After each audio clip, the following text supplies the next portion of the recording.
नमस्कार बच्चों, आप सभी का हार्दिक स्वागत है एक बार फिर से एक नए वीडियो में। तो बच्चों आज के इस वीडियो में हम लेके आए हैं क्लास 8 का फाइनल एग्जामिनेशन 2026 का ओरिजिनल पेपर। तुम्हारे परीक्षा में सेम टू सेम इसी तरह के प्रश्न पूछे जाएंगे। तो वीडियो को शुरू से अंत तक देखना और चैनल पे नए हो तो चैनल को सब्सक्राइब कर वीडियो को लाइक और दोस्तों के साथ शेयर करना मत भूलना। तो चलिए बच्चों शुरू करते हैं। तो आज की इस वीडियो में हम लोग गणित का प्रश्न देखने वाले हैं। नेक्स्ट वीडियो में हम लोग विज्ञान और सामाजिक विज्ञान का देखेंगे। तो इसीलिए चैनल को सब्सक्राइब करना बहुत ज़रूरी है। अब आते हैं बच्चों प्रश्न पे। तो तुम्हें एमसीक्यू टाइप के प्रश्न पूछा जाएगा बच्चों, सारे प्रश्न एमसीक्यू रहेंगे। तो यहाँ पे तुम्हें पहला प्रश्न पूछा है, 5 का गुणात्मक प्रतिलंब होगा।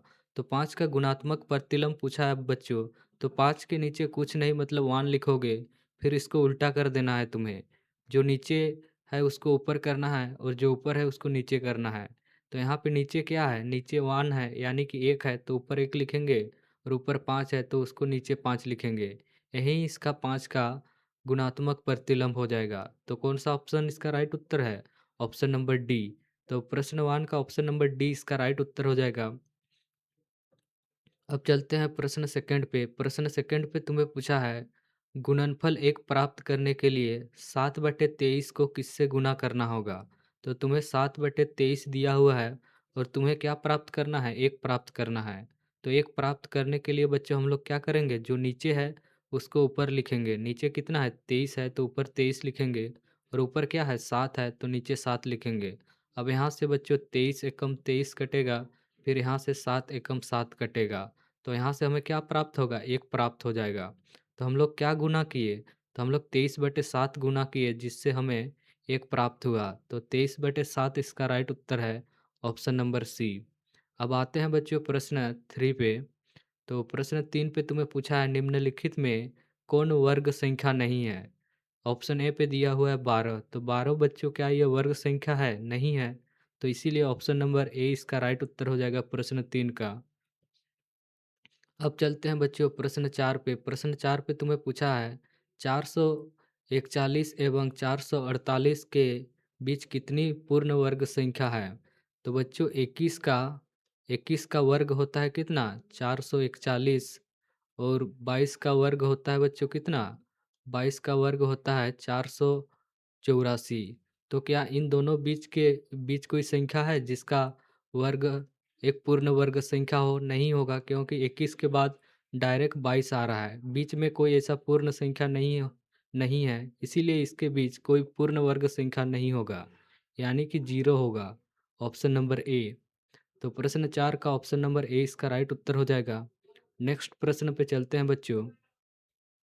तो नेक्स्ट प्रश्न पे तुम्हें पूछा है प्रश्न 5 पे, जहाँ पे तुम्हें पूछा है, एक वर्गाकार फर्श जिसका एक किनारा 5 मीटर है तो उसके क्षेत्रफल होगा। तो यहाँ पे तुम्हें बच्चों कैसा फर्श दिया गया है, वर्गाकार दिया है। तो वर्ग का क्षेत्रफल क्या होता है, वर्ग का क्षेत्रफल होता है लंबाई गुनी लंबाई। तो यहाँ पे लंबाई गुनी लंबाई, लंबाई यानी कि किनारा। तो यहाँ पे किनारा कितना दिया हुआ, 5 दिया हुआ है। तो 5 × 5 यानी कि कितना, 25 वर्ग मीटर हो जाएगा, 25 वर्ग मीटर। तो किस में दिया हुआ है, 25 वर्ग मीटर। ऑप्शन नंबर सी पे दिया हुआ है, तो ऑप्शन नंबर सी इसका राइट उत्तर हो जाएगा प्रश्न 5 का। अब चलते हैं प्रश्न 6 पे। तो प्रश्न 6 पे तुम्हें पूछा है, -7 का घात 3 का मान क्या होगा। तो यहाँ पे तुम्हें क्या करना है बच्चों, -7 गुना -7 गुना -7 गुना करना है। तो यहाँ पे माइनस माइनस कट जाएगा, और यहाँ पे साथी साथी कितना हो जाएगा, 49 हो जाएगा। 49 गुना -7 क्या होगा, 49 गुना 7 करोगे तो यहाँ पे कितना होगा, 9 × 7 = 63, हासिल 6, फिर 7 × 4 = 28, 28 और 6 कितना हो जाएगा, 28 और 6 हो जाएगा कितना, 34 हो जाएगा, और यहाँ पे माइनस, यानी कि -343 इसका उत्तर हो जाएगा। कौन सा, ऑप्शन नंबर डी। तो इस तरह से बच्चों तुम्हें प्रश्न 6 को सोल्व करना है। अब चलते हैं बच्चों प्रश्न 7 पे। तो प्रश्न 7 पे तुम्हें पूछा है, 2 × 2 × 2 × 3 × 3 × 3 गुना 4 × 4 × 4 का घनमूल क्या होगा। तो बच्चों हमें पता है कि घनमूल निकालने के लिए हमें 3 का ग्रुप करते हैं और 3 का जोड़ा लेते हैं। तो यहाँ पे बच्चों 2 का 3 का जोड़ा है तो यहाँ पे 2 गुना हो जाएगा। यहाँ पे 3 का ग्रुप बन रहा है यानी कि 3 जोड़ा बन रहा है तो यहाँ पे गुना 3 हो जाएगा। यहाँ पे 4 का भी 3 जोड़ा बन रहा है तो यहाँ पे गुना 4। अब इसको गुना करोगे तो कितना हो जाएगा? 2 तिया 6, 6 चौके 24, 24 इसका उत्तर हो जाएगा। कौन सा? Option number D. तो इस तरह से तुम्हें प्रश्न 7 को सॉल्व करना है। अब चलते हैं बच्चों प्रश्न 8 पे। तो प्रश्न 8 पे तुम्हें पूछा है एक पूर्णांक a का घात m के लिए m कहलाता है। तो m क्या कहलाता है बच्चों? m कहलाता है घातांक और a कहलाता है आधार। तो यहाँ पे m के बारे में पूछा है तो ये क्या हो जाएगा? घातांक। यानी कि ऑप्शन नंबर डी इसका राइट उत्तर हो जाएगा प्रश्न 8 का। अब चलते हैं प्रश्न 9 पे जहाँ पे तुम्हें पूछा है 2/3 का गुणन व्युत्क्रम क्या होगा? तो यहाँ पे बच्चों डायरेक्ट दिया गया है 2/3 और इसका क्या पूछा है? गुणन व्युत्क्रम। तो इसमें भी वही करना है, जो नीचे है उसको ऊपर लिखना है। तो नीचे क्या दिया हुआ है? 3 दिया हुआ है तो ऊपर 3 लिखेंगे और ऊपर क्या दिया हुआ है? ऊपर 2 दिया हुआ है तो नीचे 2 लिखेंगे। तो इसका व्युत्क्रम हो जाएगा 3/2। कौन सा ऑप्शन? ऑप्शन नंबर सी। अब आते हैं बच्चों प्रश्न 10 पे जहाँ पे तुम्हें पूछा है a का घात m और b का घात m बराबर होगा। अगर तुम्हें पता है बच्चों, अगर इसका पावर बराबर होता है यानी कि दोनों समान होता है तो नीचे गुणनखंड हो जाता है यानी कि a गुना b और इस पूरे का पावर क्या हो जाएगा? m हो जाएगा।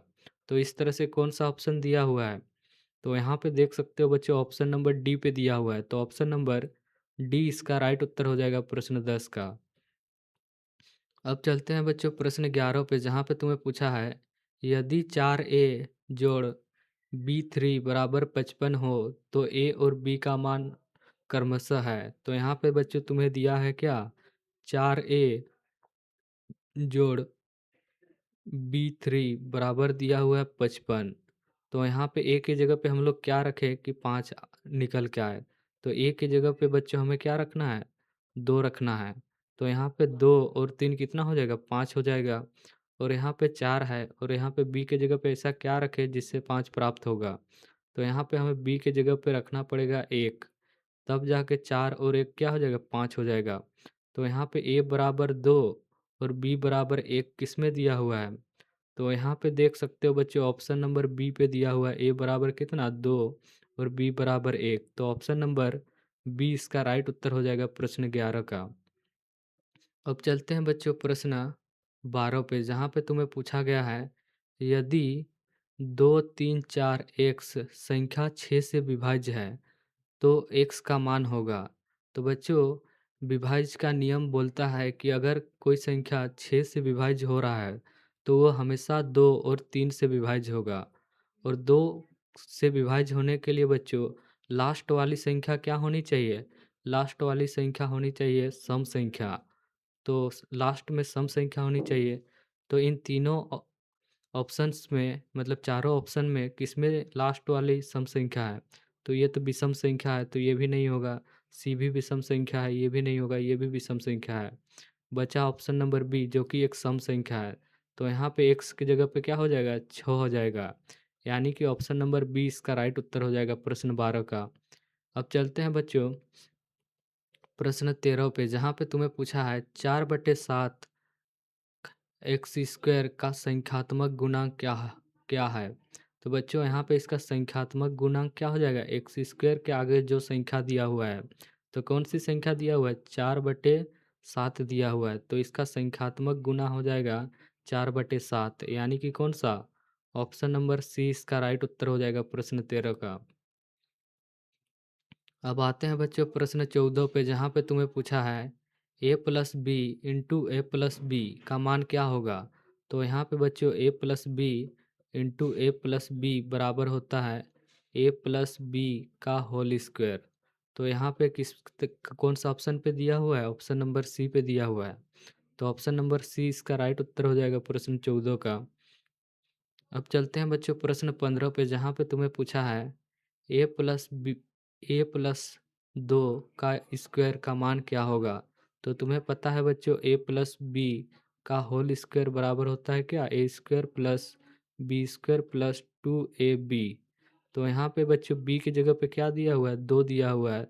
तो यहाँ पे हो जाएगा बच्चों क्या, a प्लस 2 का होल स्क्वायर बराबर हो जाएगा ए स्क्वायर हो जाएगा, जोड़ बी स्क्वायर की जगह पे क्या है, 2 है, तो यहाँ पे 2 का स्क्वायर जोड़ 2 इंटू ए हो जाएगा, और बी की जगह पे क्या दिया हुआ है, 2 दिया हुआ है, तो गुना 2 हो जाएगा। अब इसको सोल्व करेंगे आगे, तो यहाँ से हो जाएगा ए स्क्वायर जोड़ जोड़ 4 जोड़ यहाँ पे 2 दूनी 4 यानी कि 4a। अब इसको सजा के लिखेंगे तो हो जाएगा बच्चों क्या, ए स्क्वायर जोड़ 4a जोड़ 4। अब इस प्रकार से कौन सा ऑप्शन में दिया हुआ है, तो यहाँ पे देख सकते हो बच्चों, ऑप्शन नंबर डी पे दिया हुआ है। तो ऑप्शन नंबर डी इसका राइट उत्तर हो जाएगा प्रश्न 15 का। अब आते हैं बच्चों प्रश्न 16 पे। तो अभी तक जिन लोगों ने चैनल को सब्सक्राइब नहीं किए हैं वो चैनल को सब्सक्राइब कर दे, क्योंकि हमारे इस चैनल पे तुम्हें बाकी सारे सब्जेक्ट का ओरिजिनल क्वेश्चन करवाए जाएंगे। तो आइए देखते हैं प्रश्न 16 को, जहाँ पे तुम्हें दिया गया है 5a का पावर 2 गुना b का सार्वगुणनखंड होगा। तो बच्चों इसका सार्वगुणनखंड क्या हो जाएगा, 5 गुना a का घात 2 दिया हुआ है, तो 2 बार a हो जाएगा, 5 गुना a गुना b। तो इस प्रकार से कौन सा ऑप्शन पे दिया हुआ है, तो यहाँ पे देख सकते हो बच्चों ऑप्शन नंबर बी पे दिया हुआ है। तो ऑप्शन नंबर बी इसका राइट उत्तर हो जाएगा प्रश्न 16 का। अब आते हैं बच्चों प्रश्न 17 पे, जहाँ पे तुम्हें पूछा है खाली जगह का गुणनखंड एक्स जोड़ ए इंटू एक्स जोड़ बी है। तो यहाँ पे बच्चों कुछ नहीं करना है, इसको तुम्हें गुना कर देना है। एक बार सबसे पहले एक्स को इस संख्या से गुना करना है, तो गुना करते हैं बच्चों। तो यहाँ पे गुना करेंगे तो हो जाएगा क्या, एक्स गुना एक्स क्या हो जाएगा, एक्स स्क्वायर, और यहाँ पे एक्स गुना बी क्या हो जाएगा, जोड़ एक्स गुना बी हो जाएगा एक्स बी। फिर हम लोग ए को गुना करेंगे अंदर, तो हो जाएगा बच्चों क्या, ए को गुना करेंगे तो हो जाएगा ए गुना एक्स, ए गुना एक्स जोड़ अंदर इसको गुना करेंगे बी के साथ, तो हो जाएगा जोड़ ए बी। अब यहाँ पे देखो बच्चों क्या कॉमन आ रहा है, तो यहाँ से बच्चों हम लोग कॉमन लेंगे यानी कि एक्स स्क्वायर, इन दोनों में एक्स कॉमन है, तो यहाँ पे एक्स बाहर लेंगे, तो अंदर क्या हो जाएगा, ए जोड़ बी जोड़ यहाँ पे ए प्लस बी। तो इस तरह से कौन सा ऑप्शन दिया है, तो यहाँ पे देख सकते हो बच्चों इस प्रकार से कौन सा ऑप्शन दिया है हमें, ऑप्शन नंबर ए पे दिया हुआ है। तो ऑप्शन नंबर ए इसका राइट उत्तर हो जाएगा प्रश्न 17 का। अब चलते हैं बच्चों प्रश्न 18 पे, जहाँ पे तुम्हें पूछा है एक रैखिक समीकरण के कितने हल हो सकते हैं। तो एक रैखिक समीकरण में बच्चों एक ही हल हो सकता है, यानी कि ऑप्शन नंबर ए इसका राइट उत्तर हो जाएगा प्रश्न 18 का। अब चलते हैं प्रश्न 19 पे, जहाँ पे तुम्हें पूछा है 5x जोड़ 7 बराबर 2x जोड़ 8 समीकरण का हल है। तो बच्चों यहाँ पे तुम्हें समीकरण दिया हुआ है 5x जोड़ 7 बराबर 2x जोड़ 8। तो यहाँ पे इस 2x को हम लोग लेफ्ट साइड लाएंगे, तो यहाँ पे क्या दिया हुआ है, प्लस का चिन्ह में है, तो लेफ्ट साइड लाएंगे तो माइनस में बदल जाएगा, यानी कि 5x माइनस 2x, यहाँ पे प्लस 7 है, बराबर के उस साइड ले जाएंगे तो माइनस 7 में बदल जाएगा, यानी कि 8 माइनस 7। अब यहाँ पे 5x माइनस 2x करेंगे तो क्या बचेगा बच्चों, 3x बचेगा। तो 3x बराबर हो जाएगा, 8 में से 7 घटाएंगे तो कितना बचेगा, 1 बचेगा। तो यहाँ से बच्चों x बराबर कितना आ जाएगा, x बराबर आ जाएगा 1/3। तो 1/3 किस में दिया हुआ है, तो यहाँ पे देख सकते हो बच्चों ऑप्शन नंबर ए पे दिया हुआ है। तो ऑप्शन नंबर ए इसका राइट उत्तर हो जाएगा प्रश्न 19 का। अब चलते हैं नेक्स्ट प्रश्न पे, प्रश्न 20 पे। तो प्रश्न 20 पे तुम्हें पूछा है 50 आमों के समूह में 40% आम पके हुए हैं। तो पके हुए आमों की संख्या निम्नलिखित होगी। तो पके हुए आमों की संख्या कितना है बच्चों, 40% है। तो 50 का 40%, 50 का 40% क्या होगा, 50 गुना 40/100। तो यहाँ से एक जीरो कटेगा, फिर यहाँ से एक जीरो कटेगा, और यहाँ पे 5 गुना 4 हो जाएगा कितना, 20 हो जाएगा, यानी कि 20 आम पके हुए हैं। तो कौन सा ऑप्शन सही हो जाएगा, ऑप्शन नंबर डी इसका राइट उत्तर हो जाएगा। अब चलते हैं बच्चों प्रश्न 21 पे, जहाँ पे तुम्हें पूछा है बटा प्रतिशत वस्तु के खाली जगह पर परिकलित किया जाता है। तो किसका परिकलित किया जाता है? अंकित मूल्य का। यानी कि बच्चों ऑप्शन नंबर सी इसका राइट उत्तर हो जाएगा, अंकित मूल्य। तो ये वेरी वेरी इंपॉर्टेंट प्रश्न है बच्चों, 100% आएगा। तो चलिए बच्चों अब आते हैं प्रश्न 22 पे, जहाँ पे तुम्हें पूछा है एक्स बटे वाई बराबर के में के को कहते हैं। तो यहाँ पे बच्चों के को क्या कहते हैं? गुणांक, भागफल, स्थिरांक या इनमें से कोई नहीं। तो यहाँ पे बच्चों के को कहते हैं हम लोग स्थिरांक, यानी कि ऑप्शन नंबर सी इसका राइट उत्तर हो जाएगा। इसी को इंग्लिश में कहते हैं कांस्टेंट। अब चलते हैं नेक्स्ट प्रश्न पे, प्रश्न 23 पे, जहाँ पे तुम्हें पूछा है यदि एक एक्स और वाई दोनों प्रतिलोम अनुपात में हो तो अगर बच्चों प्रतिलोम में अनुपात में हो तो हमेशा एक्स गुना वाई बराबर क्या हो जाएगा? कांस्टेंट, यानी कि स्थिरांक के बराबर होगा। तो यहाँ पे ऑप्शन नंबर कौन सा सही है यहाँ पे देख लो। तो यहाँ पे देख सकते हो ऑप्शन नंबर सी पे दिया हुआ है इस प्रकार से। तो ऑप्शन नंबर सी इसका राइट उत्तर हो जाएगा प्रश्न 23 का। अब चलते हैं बच्चों प्रश्न 24 पे, जहाँ पे तुम्हें पूछा है यदि किसी चतुर्भुज के तीनों कोनों में प्रत्येक कोण 90 डिग्री है के बराबर है तो चौथा कोण है। तो तुम्हें पता है बच्चों चतुर्भुज के चारों कोणों का योग कितना होता है? 360 डिग्री है। और यहाँ पे तीन कोण दिया हुआ है कितना? 90 डिग्री।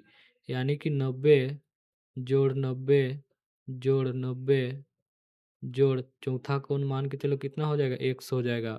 बराबर टोटल कोणों का योग कितना होता है? 360 डिग्री। अब यहाँ पे 90 90 90 कितना हो जाएगा? जोड़ेंगे तो 270 डिग्री जोड़ एक्स बराबर कितना हो जाएगा? 360 डिग्री। तो यहाँ से एक्स बराबर हो जाएगा बच्चों 360 डिग्री माइनस 270 डिग्री। तो 360 में 270 घटाएंगे तो कितना हो जाएगा? 90 डिग्री। तो इसका चौथा कोण हो जाएगा कितना? 90 डिग्री के बराबर। यानी कि ऑप्शन नंबर डी इसका राइट उत्तर हो जाएगा प्रश्न 24 का। अब आते हैं प्रश्न 25 पे, जहाँ पे तुम्हें पूछा है निम्न में से किस चतुर्भुज के लिए विकर्ण बराबर होते हैं। तो बच्चों विकर्ण बराबर किस में होते हैं? समलंब या फिर समचतुर्भुज या फिर ऑप्शन सी समांतर चतुर्भुज या फिर ऑप्शन डी आयत। तो बच्चों हमेशा याद रखना कि समचतुर्भुज में विकर्ण बराबर होते हैं। इस प्रकार से इसका आकृति होता है बच्चों, इस प्रकार से जहाँ पे तुम देखोगे बच्चों विकर्ण हमेशा बराबर रहते हैं। तो ऑप्शन नंबर बी इसका राइट उत्तर हो जाएगा समचतुर्भुज। वीवीआई प्रश्न है बच्चों, 100% आने वाला है ये प्रश्न। अब चलते हैं नेक्स्ट प्रश्न पे, प्रश्न 26 पे, जहाँ पे तुम्हें पूछा है किसी षटभुज के कोणों का योग कितना होता है। षटभुज यानी कि बच्चों जिसमें 6 किनारा होता है, तो उसमें कोण कितने डिग्री के बनता है? 720 डिग्री का बनता है। यानी कि बच्चों ऑप्शन नंबर डी इसका राइट उत्तर होने वाला है। तो 100% ये पेपर छपने वाला है बच्चों, तुम्हारे ये प्रश्न छपने वाला है तुम्हारे पेपर में। तो चैनल को सब्सक्राइब करना और ये क्वेश्चन को एकदम दिमाग में बैठा लेना है। नेक्स्ट प्रश्न पे चलते हैं, प्रश्न 27 पे, जहाँ पे तुम्हें पूछा है निम्न में से एक बहुफलकी नहीं बनेगा। तो किसमें बहुफलकी नहीं बनेगा? ऑप्शन वन पे दिया हुआ है 3 त्रिभुज, बी पे दिया हुआ है 2 त्रिभुज और 3 समांतर चतुर्भुज, सी पे दिया हुआ है 8 त्रिभुज, डी पे दिया हुआ है 1 पंचभुज और 5 त्रिभुज। तो बच्चों बहुफलकी किसमें नहीं बनेंगे? 3 त्रिभुज में। यानी कि बच्चों ऑप्शन नंबर ए इसका राइट उत्तर होने वाला है। नेक्स्ट प्रश्न पे चलते हैं, प्रश्न 8 पे, प्रश्न 28 पे, सॉरी, प्रश्न 28 पे, जहाँ पे तुम्हें पूछा है किसी विमीय आकार में शीर्ष नहीं होता है। तो यहाँ पे बच्चों किस त्रिविमीय आकार में शीर्ष नहीं होगा? तो यहाँ पे बच्चों गोला में शीर्ष नहीं होता है, इस प्रकार से रहता है गोला। तो यहाँ पे कहीं पे भी क्या कोई शीर्ष बिंदु दिख रहा है? नहीं दिख रहा है। तो यहाँ पे तुम्हें नहीं पूछा है तो क्या हो जाएगा? गोला हो जाएगा। यानी कि ऑप्शन नंबर डी इसका राइट उत्तर हो जाएगा प्रश्न 28 का। नेक्स्ट सवाल पे चलते हैं, सवाल नंबर 29 पे, जहाँ पे तुम्हें पूछा है आयत का क्षेत्रफल। तो बच्चों आयत का क्षेत्रफल क्या होता है? क्षेत्रफल होता है बच्चों लंबाई गुनी चौड़ाई। तो लंबाई गुनी चौड़ाई किस में दिया हुआ है बच्चों? तो यहाँ पे देख सकते हो ऑप्शन नंबर सी पे दिया हुआ है। तो ऑप्शन नंबर सी इसका राइट उत्तर हो जाएगा नेक्स्ट सवाल पे चलते हैं, सवाल नंबर 30 पे। तो सवाल नंबर 30 पे तुम्हें पूछा है, वर्ग की एक भुजा की लंबाई 25 सेंटीमीटर है, तो इसका परिमाप क्या होगा? तो बच्चों, वर्ग का परिमाप क्या होता है? वर्ग का परिमाप, वर्ग का परिमाप होता है बच्चों 4 गुना भुजा। तो यहाँ पे भुजा कितना दिया हुआ है? 25 सेंटीमीटर दिया हुआ है, तो 4 गुना हो जाएगा कितना? 25। 4 गुना 25 होता है कितना? 100 सेंटीमीटर। तो 100 सेंटीमीटर इसका राइट उत्तर हो जाएगा कौन सा? Option number D. तो इस तरह से तुम्हें प्रश्न 30 को सॉल्व करना है, ऑप्शन नंबर डी को करेक्ट करना है। नेक्स्ट आते हैं प्रश्न 31 पे, जहाँ पे तुम्हें पूछा है, वैसे आकृति जिसकी 3 विमाएँ होती है, कैसी आकृति कहलाती है? तो बच्चों, जिसमें 3 विमाएँ होती है उसे हम लोग क्या कहते हैं? त्रिविमय कहते हैं, यानी कि ऑप्शन नंबर बी त्रिविमय इसका राइट उत्तर हो जाएगा। अब नेक्स्ट सवाल पे चलते हैं, सवाल नंबर 32 पे। तो सवाल नंबर 32 पे तुम्हें पूछा है, एक्स भुजा वाले घन का पृष्ठीय क्षेत्रफल होगा। तो बच्चों, घन का पृष्ठीय क्षेत्रफल क्या होता है? घन का पृष्ठीय क्षेत्रफल होता है 6l²। तो यहाँ पे बच्चों भुजा दिया हुआ है, एक्स दिया हुआ है, तो यहाँ पे हो जाएगा 6x², यानी कि कौन सा हो जाएगा? ऑप्शन नंबर बी इसका राइट उत्तर हो जाएगा। अब चलते हैं नेक्स्ट सवाल पे, सवाल नंबर 33 पे, जहाँ पे तुम्हें पूछा है, आंकड़े 9, 8, 4, 3, 2, 1, 6, 4, 8, 10, 12, 1, 15, 4, 3 का परिसर है। तो बच्चों, परिसर क्या होता है? परिसर होता है बच्चों ऊपरी सीमा, यानी कि सबसे ज़्यादा वाला मान। तो यहाँ पे सबसे ज़्यादा वाला मान कितना है? 15। तो 15 माइनस निम्न सीमा, तो निम्न सीमा कितना है बच्चों? 1 है सबसे कम। तो 15 माइनस 1 तो कितना हो जाएगा? 14 हो जाएगा इसका उत्तर। तो कौन सा ऑप्शन है? ऑप्शन नंबर बी इसका राइट उत्तर हो जाएगा प्रश्न 33 का। अब चलते हैं बच्चों प्रश्न 34 पे। तो प्रश्न 34 पे तुम्हें पूछा है, एक्स अक्ष से 3 इकाई दूरी। तो यहाँ पे बच्चे तुम्हें सबसे पहले कार्तिकीय तल बनाना है। तो यहाँ पे बोल रहा है, एक्स अक्ष एक्स अक्ष से 3 इकाई दूरी। तो ये रहा तुम्हारा एक्स अक्ष। तो एक्स अक्ष से 3 इकाई दूरी, तो यहाँ पे एक्स अक्ष पे यहाँ 3 इकाई दूरी जाओगे। फिर वाई अक्ष से 6 इकाई दूरी। तो यहाँ से बच्चों कितना दूरी हो जाएगा? यहाँ से 6 इकाई हो जाएगा। तो किस बिंदु पर स्थित है? तो यहाँ पे बच्चों क्या हो जाएगा?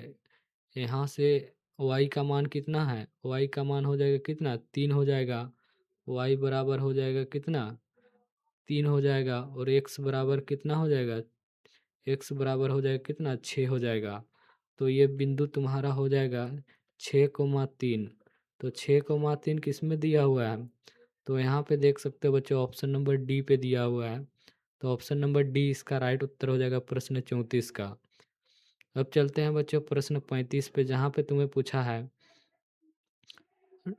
0,0081 का वर्गमूल होगा। तो तुम्हें पूछा गया है बच्चों दशमलव 0081 का वर्गमूल। तो इसको तुम इस प्रकार से लिख सकते हो बच्चों, यहाँ पे इस वर्गमूल को इस प्रकार दोगे और ऊपर क्या लिखोगे? 81 बटे यहाँ पे दशमलव हटाओगे और कितने संख्या? एक संख्या, दो संख्या, तीन संख्या, चार संख्या। तो एक लिख के 4 जीरो लगाओगे इस प्रकार से।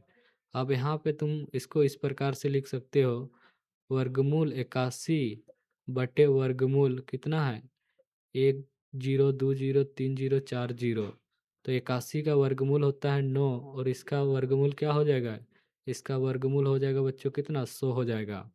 अब यहाँ पे 9/100 को तुम लिखोगे 0,09। तो ये तुम्हारा इसका राइट उत्तर हो जाएगा कौन सा? Option number C. तो प्रश्न 35 का ऑप्शन नंबर सी इसका राइट उत्तर हो जाएगा। अब चलते हैं बच्चों प्रश्न 36 पे, जहाँ पे तुम्हें पूछा है, दो क्रमगत वर्ग संख्या के बीच कितनी पूर्ण वर्ग संख्या होगी?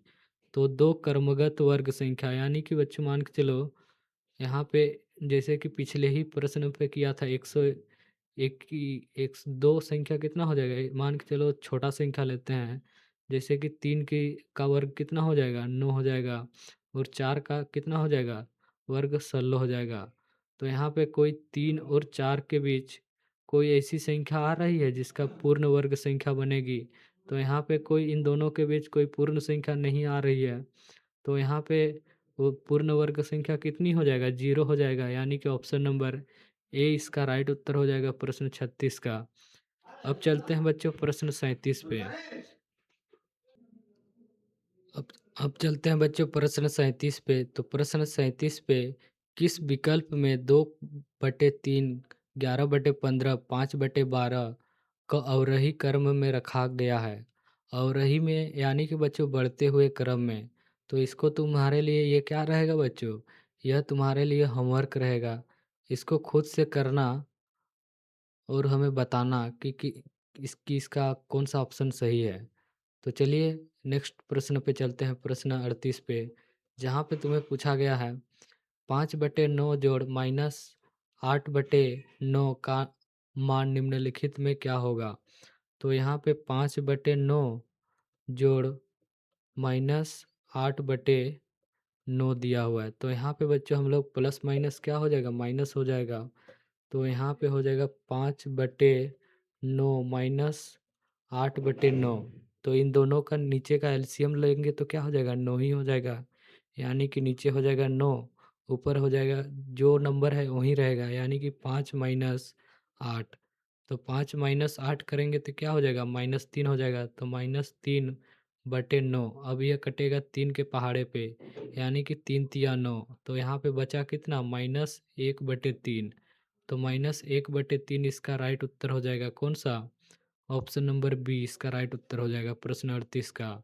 अब चलते हैं नेक्स्ट सवाल पे, सवाल नंबर 39 पे, जहाँ पे तुम्हें पूछा गया है यदि a बराबर -1 और b बराबर 2, तो a का पावर b और b का पावर a का मान क्या होगा? तो यहाँ पे बच्चों a की जगह पे कितना दिया हुआ है, -1 दिया हुआ है। तो -1 का पावर b, तो b क्या दिया हुआ है, 2 दिया हुआ है, गुना b बराबर कितना दिया हुआ है, 2 दिया हुआ है। तो यहाँ पे 2 गुना यहाँ पे एक ए बराबर कितना दिया हुआ, -1 दिया हुआ है। तो यहाँ पे हो जाएगा -1। अब यहाँ पे बच्चों तुम्हें पता है -1 का पावर अगर सम संख्या होता है तो उसका मान हमेशा क्या होता है, धनात्मक होता है। यानी कि इसका मान हो जाएगा, कितना हो जाएगा बच्चों, इसका मान 1 हो जाएगा। तो 1 गुना, और किसी का पावर -1 रहता है तो वो बटे में बदल जाता है, यानी कि ये लिखा जाएगा कितना, 1/2। तो यहाँ से 1 गुना 1 क्या हो जाएगा, 1/2। तो 1/2 इसका राइट उत्तर हो जाएगा कौन सा, ऑप्शन नंबर ए। अब अब चलते हैं बच्चों नेक्स्ट सवाल पे, सवाल नंबर 40 पे। तो सवाल नंबर 40 में तुम्हें पूछा है 120 डिग्री के कोण को कहते हैं। तो 120 डिग्री बच्चों क्या है, यह कोण 90 डिग्री से ज़्यादा है, और यह कोण कितना है, 180 डिग्री से कम है। तो इन दोनों के बीच का कोण को क्या कहते हैं हम लोग, अधिक कोण कहते हैं। तो ये अधिक कोण हो जाएगा ऑप्शन नंबर सी। अब आते हैं नेक्स्ट सवाल पे, सवाल नंबर 41 पे, जहाँ पे तुम्हें पूछा है रामानुजन कौन है? तो रामानुजन कौन थे बच्चों? तो रामानुजन गणितज्ञ थे, यानी कि ऑप्शन नंबर डी गणितज्ञ इसका राइट उत्तर हो जाएगा प्रश्न 41 का। अभी तक जितने बच्चे सब्सक्राइब नहीं किए हैं वो चैनल को सब्सक्राइब कर वीडियो को लाइक और दोस्तों के साथ शेयर करना मत भूलना। तो चलिए अब नेक्स्ट सवाल पे चलते हैं, सवाल नंबर 42 पे, जहाँ पे तुम्हें पूछा है संख्या ए बी सी के लिए कौन सही है? तो यहाँ पे बच्चों एक एक यहाँ पे सी है तुम्हारा क्या, इकाई अंक पे, बी है दहाई अंक पे, ए है सैकड़ा। तो यहाँ पे सैकड़ा वाले संख्या को हम लोग लिखेंगे 100 गुना ए जोड़ दहाई वाले संख्या को लिखेंगे 10 गुना बी जोड़ सी। तो यहाँ पे मिलाओगे तो इसका उत्तर हो जाएगा बच्चों क्या, 100 गुना ए जोड़ 10 बी जोड़ सी। तो इस प्रकार से ऑप्शन किस में दिया हुआ है, ऑप्शन नंबर डी पे दिया हुआ है। तो ऑप्शन नंबर डी इसका राइट उत्तर हो जाएगा प्रश्न 42 का। नेक्स्ट सवाल पे चलते हैं, सवाल नंबर 43 पे, जहाँ पे तुम्हें पूछा है निम्नलिखित में कौन द्विपदी बीजीय व्यंजक है? द्विपदी यानी कि बच्चों दो पद किसमें हैं? तो दो पद किसमें है बच्चों, चेक करो। तो यहाँ पे बच्चों ये रहा पहला पद, ये रहा दूसरा पद, तो यही इसका द्विपद हो जाएगा, ऑप्शन नंबर ए। तो प्रश्न 43 का ऑप्शन नंबर ए इसका राइट उत्तर हो जाएगा। नेक्स्ट सवाल पे चलते हैं, सवाल नंबर 44 पे, जहाँ पे तुम्हें पूछा है घन का कुल पृष्ठीय क्षेत्रफल का सूत्र। तो घन का कुल पृष्ठीय क्षेत्रफल होता है बच्चों 6 गुना एल स्क्वायर। तो 6 गुना एल स्क्वायर किस में दिया हुआ है? ऑप्शन नंबर डी पे दिया हुआ है। तो ऑप्शन नंबर डी इसका राइट उत्तर हो जाएगा प्रश्न 44 का। अब चलते हैं प्रश्न 45 पे, जहाँ पे तुम्हें पूछा है निम्नलिखित में धनात्मक परिमेय संख्या है। तो धनात्मक परिमेय संख्या पूछा है, तो यहाँ पे -5 है तो ये भी नहीं होगा, इस पे भी माइनस है ये भी नहीं होगा, यहाँ पे भी माइनस है तो ये भी नहीं होगा। ऑप्शन डी पे देख सकते हो 4/5, जो कि क्या है, धनात्मक है। तो ऑप्शन नंबर डी इसका राइट उत्तर हो जाएगा प्रश्न 45 का। नेक्स्ट सवाल पे चलते हैं, सवाल नंबर 46 पे, जहाँ पे तुम्हें पूछा है 32.768 का घनमूल क्या होगा। तो इसको बच्चों तुम खुद से करना, ये भी तुम्हारे लिए होमवर्क रहेगा, और इसको सॉल्व करके हमें उत्तर बताना है कौन सा ऑप्शन सही है। नेक्स्ट सवाल पे चलते हैं, सवाल नंबर 47 पे, जहाँ पे तुम्हें पूछा है 11/25 भागा खाली जगह में रिक्त स्थान में क्या होगा। तो यहाँ पे बच्चों, यहाँ पे देख सकते हैं हम लोग क्या गुना करें जिससे कि -11/25 आ जाएगा। तो यहाँ पे बच्चों -1 गुना करेंगे तो क्या हो जाएगा, गुना करेंगे या भागा करेंगे, तो यहाँ पे क्या हो जाएगा, -11/25। तो यहाँ पे -1 होना चाहिए। तो यहाँ पे कहीं पे भी बच्चों -1 नहीं दिया हुआ है, पर इसका राइट आंसर होगा बच्चों -1 ही। अगर बच्चों इस प्रकार से कोई प्रश्न आता है तुम्हारे एग्जाम में, तो अगर इसमें कोई भी ऑप्शन मैच नहीं हो रहा है, तो अगर तुम इस प्रश्न पे गलत भी करोगे तो ये तुम्हें फुल मार्क्स दिलाएगा, यानी कि 1 में से 1 मार्क्स दे देगा, क्योंकि कोई ऑप्शन ही नहीं मिल रहा है उस प्रकार से। तो और राइट आंसर हमेशा -1 ही होगा, इसीलिए इसका कोई भी ऑप्शन सही नहीं है, पर तुम्हें 1 मार्क्स मिल जाएगा अगर प्रश्न में ऑप्शन कोई नहीं मिल रहा है तो। तो इस तरह से प्रश्न 47 का उत्तर होगा। नेक्स्ट सवाल पे चलते हैं, सवाल नंबर 48 पे, जहाँ पे तुम्हें पूछा है 10.25 का वर्गमूल होगा। तो 10.25 का वर्गमूल, तो इसको तुम लिख सकते हो बच्चों, वर्गमूल 25 बटे यहाँ पे दशमलव हटाओगे तो यहाँ पे लिखोगे 1, और दशमलव के बाद कितनी संख्या, 2 संख्या है, तो यहाँ पे 2 जीरो हो जाएगा। तुम इसको लिख सकते हो बच्चों आगे, वर्गमूल 25 बटे वर्गमूल 100। तो वर्गमूल 25 का मान कितना होता है, वर्गमूल 25 का मान होता है 5, और वर्गमूल 100 का मान कितना होता है 10। तो 5/10 को तुम लिख सकते हो 0.5। तो 0.5 इसका राइट उत्तर हो जाएगा ऑप्शन नंबर सी। नेक्स्ट सवाल पे चलते हैं, सवाल नंबर 49 पे, जहाँ पे तुम्हें पूछा है 2 का घात x जोड़ 3 बराबर 2, तो x का मान है। तो यहाँ पे जब बच्चों अगर आधार सेम होता है तो उसके पावर भी समान होते हैं। तो यहाँ पे 2 का पावर कुछ नहीं मतलब 1 है, तो इनके पावर समान हो जाएंगे, यानी कि x जोड़ 3 बराबर 1। तो यहाँ से बच्चों x बराबर क्या हो जाएगा, x बराबर हो जाएगा, यहाँ से जोड़ +3 को हम लोग उस पार ले जाएंगे तो -3 में बदल जाएगा, यानी कि x बराबर क्या हो जाएगा, 1 - 3 हो जाएगा क्या, -2। तो ऑप्शन नंबर डी -2 इसका राइट उत्तर हो जाएगा प्रश्न 49 का। नेक्स्ट सवाल पे चलते हैं, जो कि तुम्हारा लास्ट सवाल होने वाला है, सवाल नंबर 50। तो अभी तक जितने लोग चैनल को सब्सक्राइब नहीं किए हैं, वो चैनल को सब्सक्राइब कर वीडियो को लाइक और दोस्तों के साथ शेयर करना मत भूलना। तो चलिए अब देखते हैं नेक्स्ट सवाल को, सवाल नंबर 50, जहाँ पे तुम्हें पूछा है निम्न में से कौन 3D आकृति का उदाहरण है। यानी कि 3D आकृति में क्या होता है बच्चों, लंबाई होता है, चौड़ाई होता है, और क्या होता है, ऊंचाई होता है। तो यहाँ पे किसमें इस प्रकार से दिया है, वर्ग बच्चों क्या है, 2D है, त्रिभुज भी 2D है, आयत भी 2D है, यानी कि क्या बचा, गोला, जो कि 3D आकृति है। तो इस तरह से ऑप्शन नंबर ए इसका राइट उत्तर हो जाएगा। अगर वीडियो पसंद आया तो फिर से मैं यही कहूँगा, चैनल को सब्सक्राइब करना और दोस्तों के साथ शेयर करना मत भूलना। लेके आते हैं एक और नए वीडियो को।